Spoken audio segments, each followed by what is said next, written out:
Hi అండి.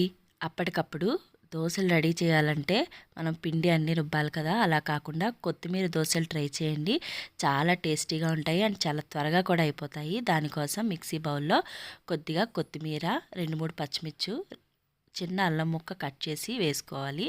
అందులో తగినంత వాటర్ పోసుకొని మిక్సీ పట్టేసుకొని మెత్తగా గ్రైండ్ చేసుకోవాలి దాన్ని. ఇలా చక్కగా మెత్తగా గ్రైండ్ అయిపోతుంది. ఇప్పుడు దీనిలో ఒక గ్లాసు గోధుమ పిండి వేసుకోవాలి. అదే గ్లాస్‌తో ఒక పావు గ్లాసు బియ్యం పిండి వేసుకోవాలి. అదే గ్లాస్ కొలతో ఒక పావు గ్లాసు సూజీ రవ్వ అంటే ఉప్మా రవ్వ అంటారు కదా! దాన్ని వేసుకోవాలి. వేసుకొని బాగా కలుపుకోవాలి. ఎక్కడ కూడా ఉండలు లేకుండా కొద్ది కొద్దిగా వాటర్ పోసుకుంటూ దోస బ్యాటర్ వచ్చేంత వరకు చక్కగా మనం కలిపేసుకోవాలి. ఎక్కడా కూడా ఉండలు లేకుండా ఇలా వీడియోలో చూపిస్తున్నట్టుగా చక్కగా కలిపేసుకుని పక్కన పెట్టుకోవాలి. ఇలా కలుపుకోవడం వల్ల ఆ సూజీ రవ్వ అయితే ఏదో ఉందో అది కొద్దిగా నానుతుందనమాట.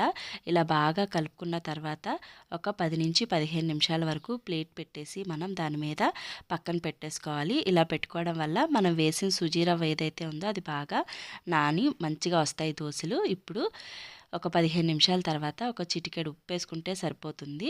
అందులో కొద్దిగా ఉప్పు వేసుకుని బాగా కలుపుకొని మనం దోసలు వేసుకోవడానికి పిండినైతే రెడీ చేసి పక్కన పెట్టుకోవాలి.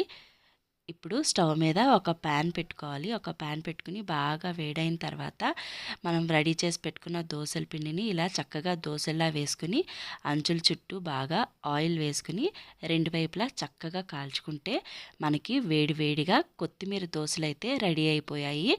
దీని కాంబినేషన్గా కొబ్బరి పచ్చడి వేసుకుని తింటే చాలా టేస్టీగా ఉంటాయన్నమాట. చక్కగా ఇలా మనం పిండి ఏం లేనప్పుడు కొత్తిమీర ఇంట్లో ఉంటుంది కాబట్టి ఎప్పుడు ఇలా కొత్తిమీర దోసలు ట్రై చేస్తే సూపర్ అంటే సూపర్ టేస్టీ. నేనైతే ట్రై చేశాను, చాలా బాగున్నాయి. మీరు కూడా ఈ కొత్తిమీర దోసలు అయితే ట్రై చేసి నాకు కమెంట్ సెక్షన్లో ఎలా ఉన్నాయో చెప్పండి.